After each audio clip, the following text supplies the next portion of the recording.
Hello and welcome to English and Advanced. I'm Jessica, your host for today.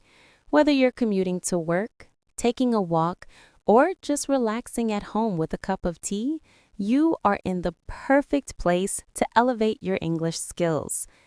Have you ever found yourself in a conversation searching for the right word, but the only one that comes to mind is simple?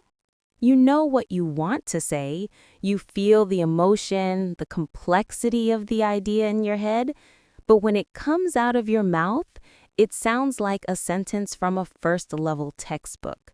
You might say, "The movie was good," when what you really mean is that it was a cinematic masterpiece that moved you to tears. You might say, "I am sad," but what you're truly feeling is a deep sense of melancholy and disappointment. If this sounds familiar, I want you to know that you are not alone. This is a common plateau for English learners, a point where you know the rules, you have the basic vocabulary, but you feel trapped, unable to express the true depth of your personality and intelligence. Well, today we are going to start breaking down those walls. This podcast is your personal guide to moving beyond that plateau, to building a bridge from the English you know to the English you dream of speaking. We're not going to just learn lists of words. That's not how language works. We're going to explore the color, the texture, and the music of advanced English. We'll discover how a single word can change the entire feeling of a sentence, how to sound more natural, more fluent, and more like you. So take a deep breath, relax your mind, and let's begin this journey together. Our focus today is on transforming your everyday English into something truly special, something advanced. We'll do this by taking the simple, common words you use every single day and replacing them with more powerful, precise, and expressive alternatives. This isn't about memorizing dictionary definitions. It's about understanding the feeling behind the words. Let's start with one of the most overused words in the English language, good. We use it for everything, don't we? How is your day? It was good. How's the food? It's good. Did you like the book? Yes, it was good. The word good is functional. It gets the job done, but it's a bit boring. It's like painting a picture with only one color. Let's add some more colors to our palette. Imagine a friend asks you about a concert you went to last night. Instead of saying, "It was good," what if you said, "It was absolutely fantastic"? The word fantastic carries so much more energy. It implies excitement, a high level of enjoyment. It tells your friend not just that you liked it, but that you were truly impressed. Or perhaps the performance was more than just exciting. It was of an incredibly high quality. In that case, you could say, "The performance was superb." Superb suggests excellence and mastery. You might say, "The chef's attention to detail was superb." It has a more formal, appreciative tone than fantastic.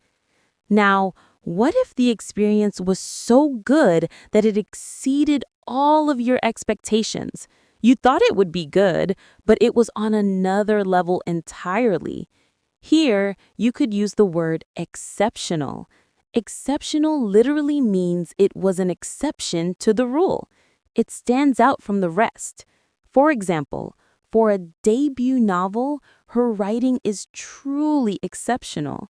This implies a rare and remarkable quality. Another wonderful word is outstanding. It means something is so good that it stands out from the crowd. His performance in the final match was outstanding. You can almost picture him literally standing out on the field, above the rest. Let's practice this for a moment. I want you to think about the best meal you've ever had. Don't just say, It was good. Try to describe it using one of these new words. Was it fantastic because of the exciting flavors?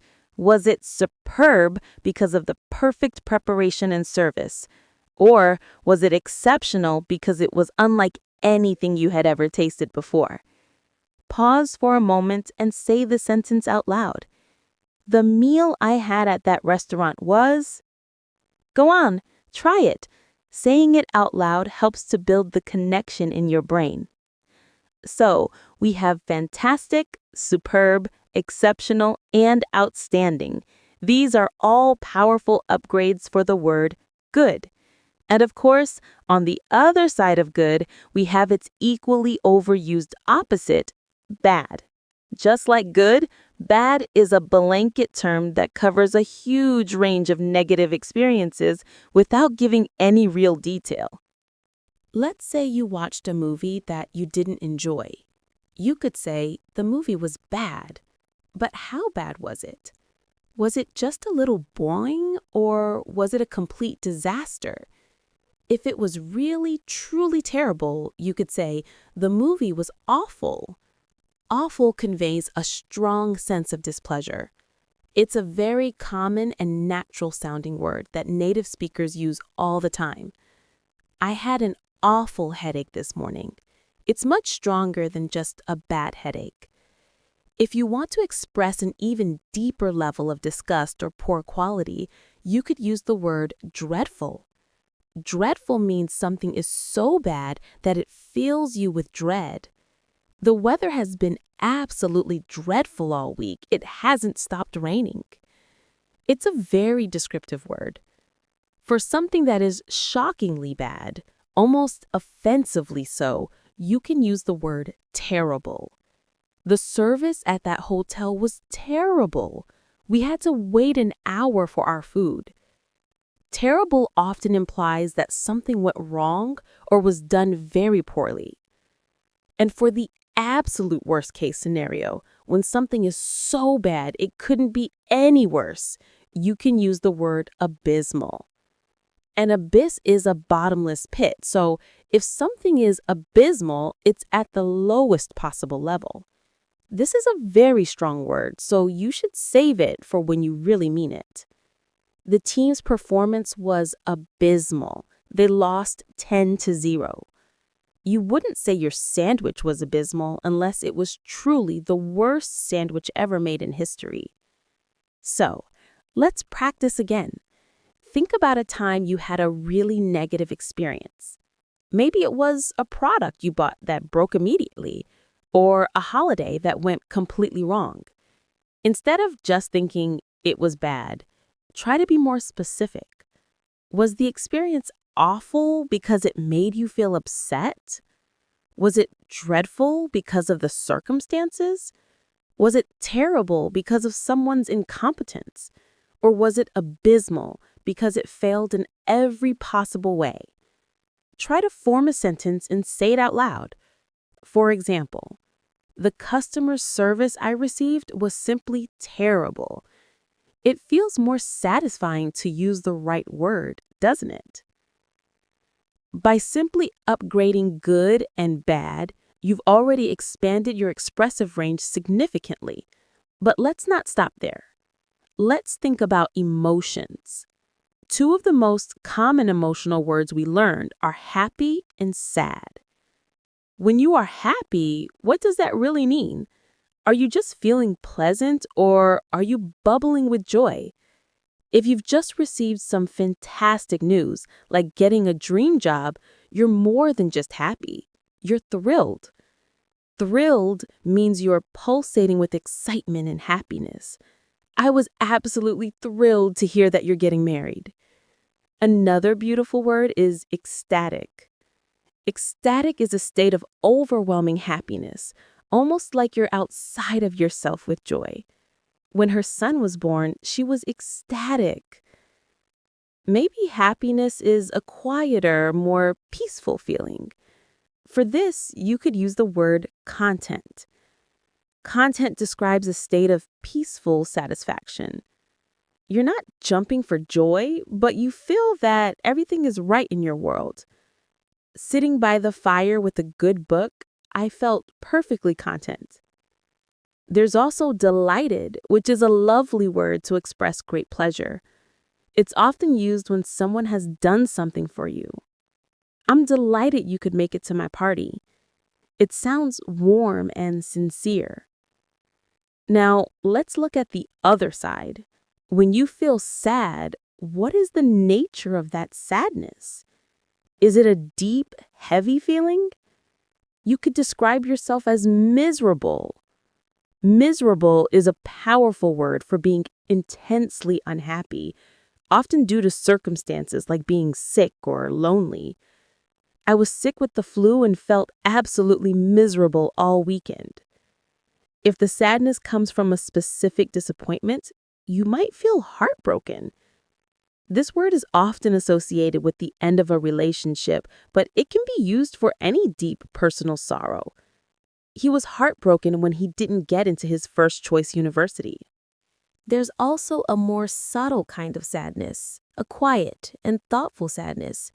For this, the word melancholy is perfect. Melancholy describes a gentle, lingering sadness, often with no single clear cause. You might feel a sense of melancholy on a rainy autumn afternoon. It's a very poetic and advanced word. And if you are sad because you are discouraged and have lost hope, the word is despondent. After months of searching for a job with no success, he became despondent. This word conveys a feeling of hopelessness that sad just doesn't capture.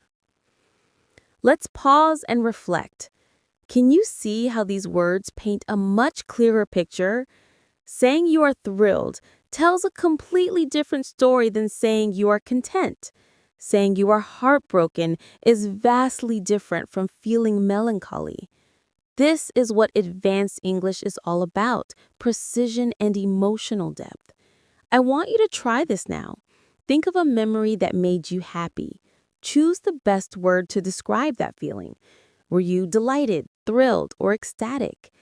Now think of a time you felt sad. Were you miserable, despondent, or heartbroken?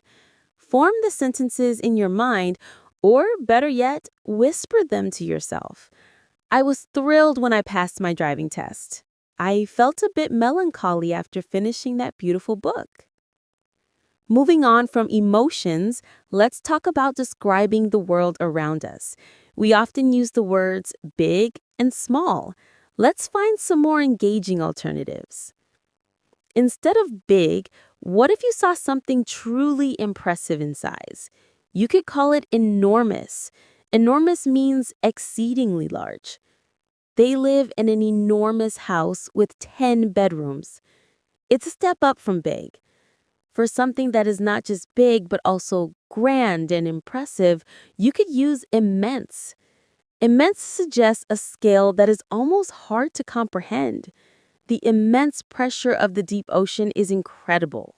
Or she felt an immense sense of relief after the exam was over. Here, immense is used to describe a feeling, showing its versatility. A more formal and dramatic word is colossal. It comes from the Colossus, a giant statue in ancient Greece. So, colossal means gigantic, like a statue. The new skyscraper is a colossal structure of glass and steel. And for something that is big in a wide, expansive way, you can use the word vast. Think of a desert or an ocean. There is a vast distance between the two cities. He has a vast knowledge of history. Again, notice how vast can describe both physical space and abstract concepts like knowledge. Now for the opposite, small. If something is just a little bit small, you can say it's tiny. Tiny is a very common and natural word. Look at that tiny kitten. It sounds affectionate. For something that is extremely small, almost too small to see, you can use microscopic. While it literally means you need a microscope to see it, we often use it figuratively to emphasize just how small something is. The chances of winning are microscopic. A more elegant word for small is minute. Be careful with the pronunciation here. It's not minute, like the unit of time, but minute. It means incredibly small and is often used to refer to details. The report was flawless. There were no minute errors. And for something that is small and unimportant, you can use the word trivial. We had a small argument over something trivial, and I can't even remember what it was about. Trivial is a fantastic word to dismiss something as not being worthy of attention. So let's put this into practice. Picture the largest building you have ever seen. Was it enormous, immense, or colossal? Try to describe it. The museum was a colossal building that took up an entire city block. Now, think about a very small detail you noticed recently. Was it tiny? Was it a minute crack in a cup? Or was it a trivial mistake in an email? Using the right word adds so much precision. So far, we've upgraded our vocabulary for quality, emotions, and size. This alone will make a massive difference in your speaking. But advanced English isn't just about single words, it's also about the phrases and idioms that native speakers use to add color and personality to their language. Idioms can be tricky because their meaning is not literal. But once you understand a few common ones, you'll start noticing them everywhere, and you'll be able to use them to sound much more fluent. A very common one you'll hear in business and in life is "the ball is in your court." This expression comes from sports like tennis. When the ball is in your court, it's your turn to act. It means the responsibility to make the next move is yours. For example, your boss might say, "I've given you all the information you need. Now the ball is in your court to finish the project." It's a clear way of handing over responsibility. Another useful idiom is to bite the bullet. This means to force yourself to do something unpleasant or difficult that you have been avoiding. Imagine you have to have a difficult conversation with a friend. You might say to yourself, "Okay, I just need to bite the bullet and call him." It conveys a sense of reluctant courage. Have you ever heard someone say, "You hit the nail on the head"? This means you have described a situation or a problem perfectly and accurately.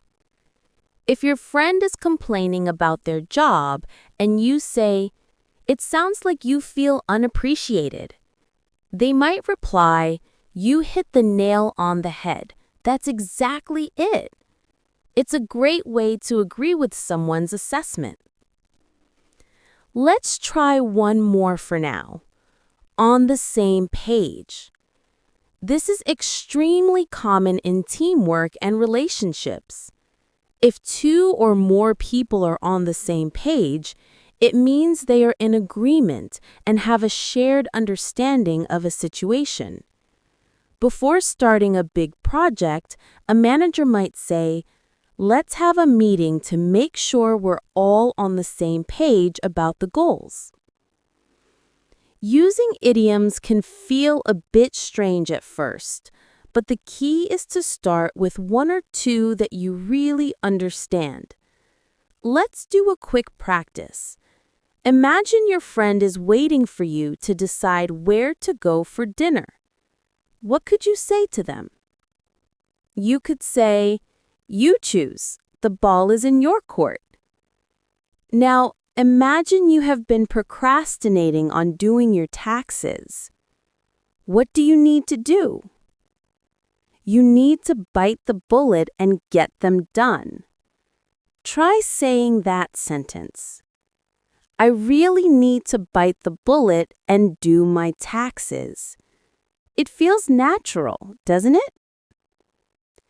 Now, let's shift our focus slightly. It's not just the words you say, but how you connect them. Intermediate learners often use simple connectors like and, but, and so.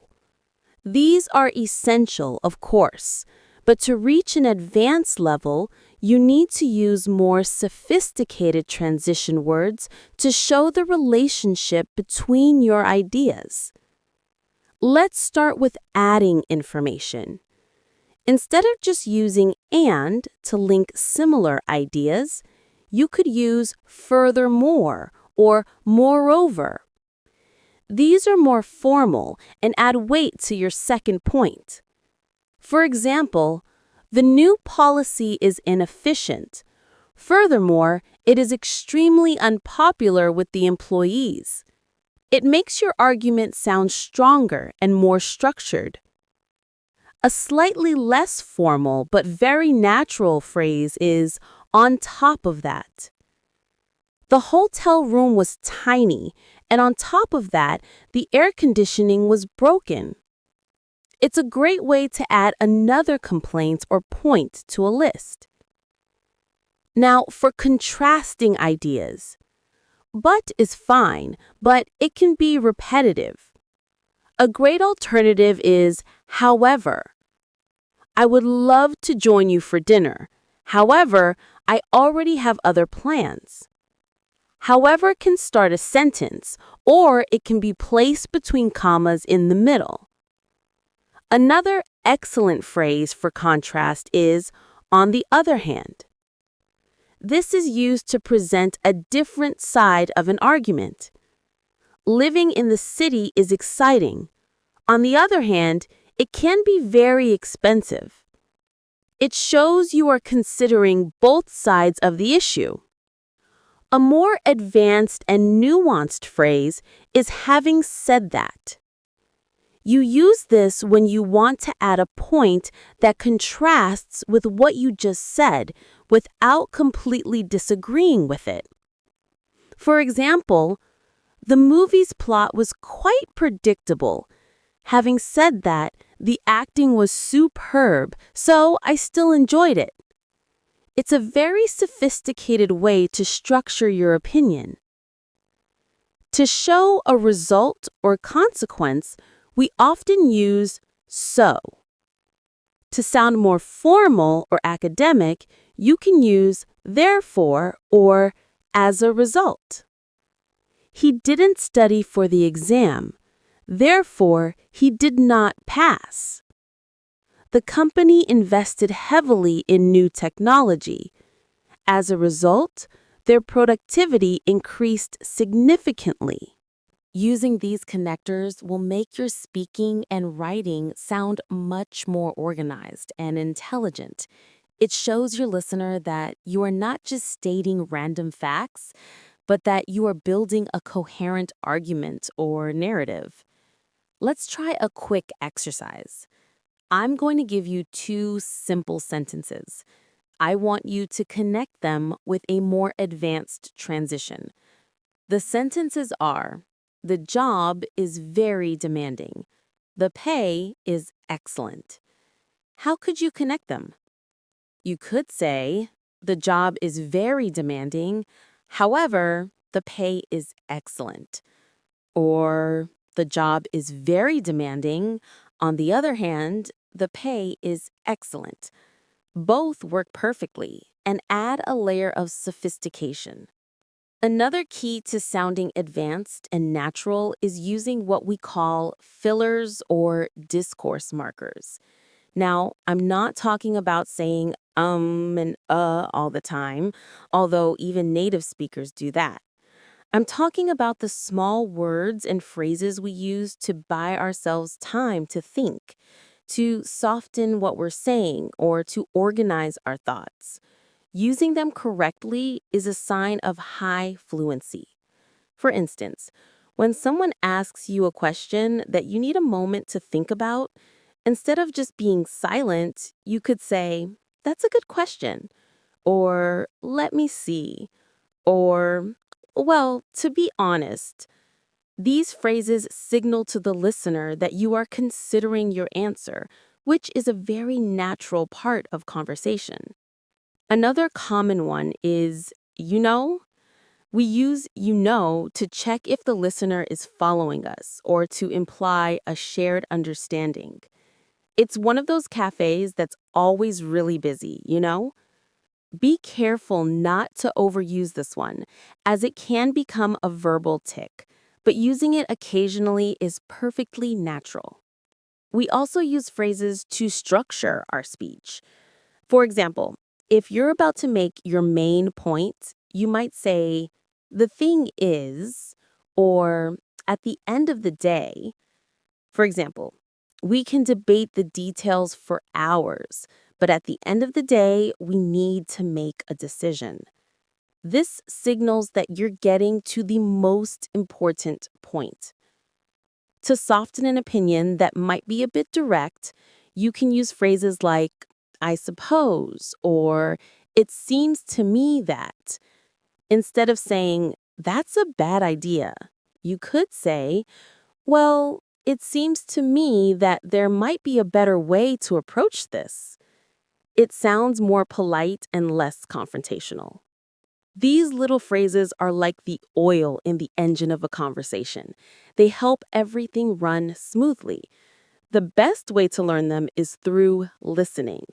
Pay close attention to how native speakers use them in podcasts, movies, and interviews. Don't try to use all of them at once. Maybe just pick one, like, that's a good question, and try to use it this week when someone asks you something you need to think about. We've covered a lot of ground today: upgrading individual words, understanding idioms, using better connectors, and incorporating natural fillers. Now, let's try to put it all together. I'm going to describe a simple situation first using basic English, and then I'll describe it again using some of the advanced techniques we've discussed. Here's the basic version. I went to a new restaurant yesterday. The food was good. The service was bad. I was happy about the food, but sad about the service. The restaurant was big. The bill was also big. So I don't think I will go back. It's clear, but it's very flat. It doesn't have any personality. Now, let's try the advanced version.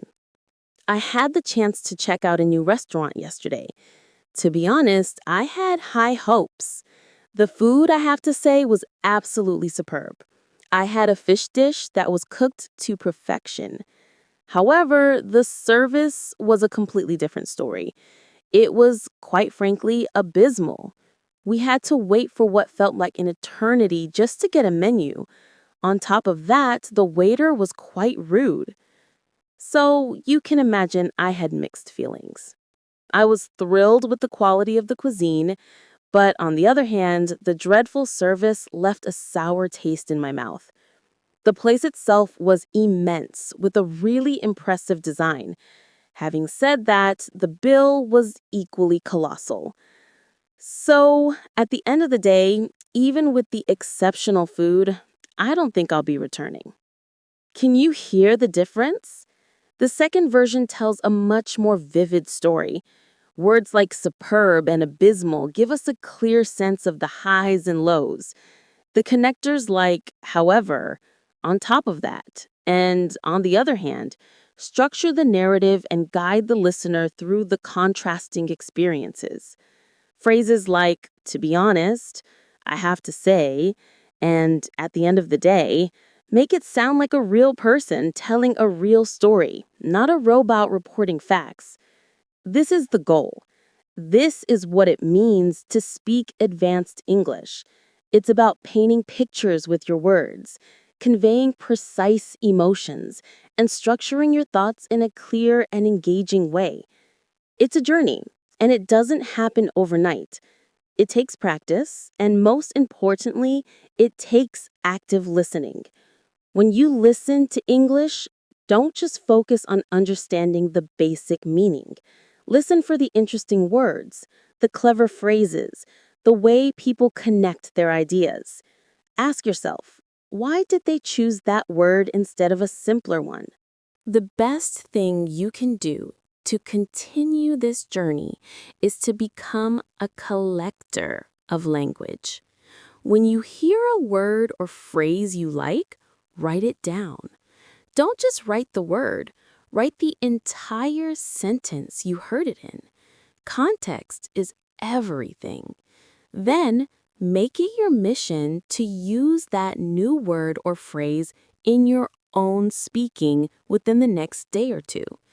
Maybe you learned the word exceptional. The next time you talk about a movie, a book, or a person you admire, try to use it. At first, it might feel a little forced, but soon it will become a natural part of your vocabulary. Remember, the goal is not to sound like someone else. The goal is to develop the tools and the confidence to sound more like yourself in English. Your thoughts and feelings are complex and interesting, and your English should be able to reflect that. The words we've talked about today are just the beginning. There is a vast and beautiful world of English vocabulary and expression waiting for you to discover. As we come to the end of our time together today, I want you to feel proud of yourself. You have invested this time in your own growth, in your own voice. You have taken a significant step forward. The gap between the English you have and the English you want is not as wide as you think. It's just a matter of building that bridge, one word, one phrase, one conversation at a time. Keep practicing, stay curious, and don't be afraid to make mistakes. Mistakes are proof that you are trying.